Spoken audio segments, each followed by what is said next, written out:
श्रीमद्भगवद गीता प्रिय श्रीमद्भगवद गीता सेवाम् अवधारय।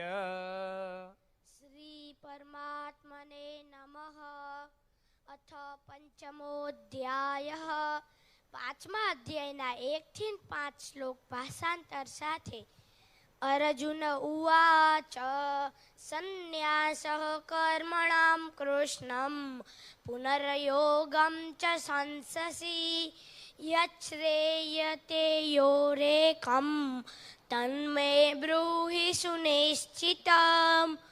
अर्जुने કહ્યું, હે કૃષ્ણ, આપે પહેલા મને કર્મનો ત્યાગ કરવા કહ્યું અને હવે ભક્તિપૂર્વક કર્મ કરવાનો આદેશ આપો છો, તો આપ મને નિશ્ચિત રૂપે કહેશો કે આ બંનેમાંથી વધારે કયું કલ્યાણકારી છે?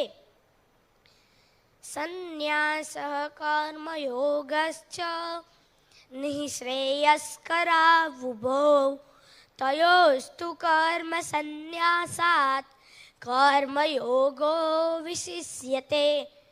પુરુષોત્તમ પરમેશ્વરે ઉત્તર આપતા કહ્યું, મુક્તિ માટે તો કર્મનો ત્યાગ અને ભક્તિયુક્ત કર્મ બંને શ્રેષ્ઠ છે, પરંતુ આ બંને પૈકી કર્મના પરિત્યાગ કરતા ભક્તિયુક્ત કર્મ સર્વશ્રેષ્ઠ છે।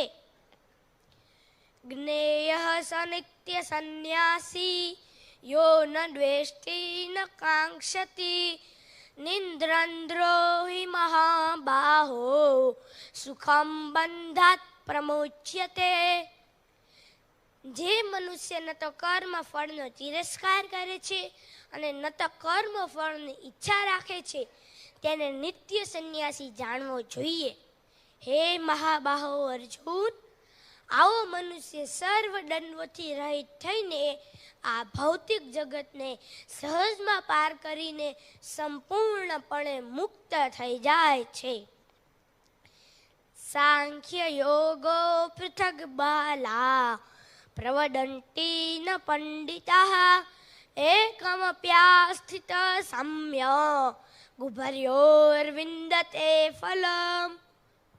અજ્ઞાની મનુષ્યો જ આ ભક્તિમય સેવાને આ ભૌતિક જગતના પૃથક્કરણાત્મક સાંખ્યથી ભિન્ન રહે છે। જેઓ વાસ્તવમાં જ્ઞાની છે તેઓ કહે છે જે મનુષ્ય આ બે માર્ગમાંથી કોઈ એક માર્ગનું સારી રીતે અનુસરણ કરે છે તે બંનેના ફળને પ્રાપ્ત થાય છે।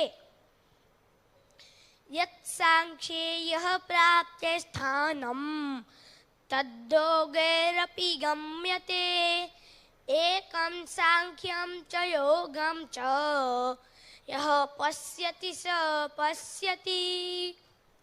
જે મનુષ્ય જાણે છે કે પૃથક્કરણાત્મક સાંખ્ય દ્વારા જે સ્થાન પ્રાપ્ત થાય છે તે ભક્તિ દ્વારા પણ પ્રાપ્ત કરી શકાય છે, અને જે મનુષ્યો સાંખ્ય યોગ તથા ભક્તિ યોગને એક સમાન ભૂમિકા પર રહેલા જુએ છે તે વસ્તુઓને યથાર્થ રૂપે જુએ છે।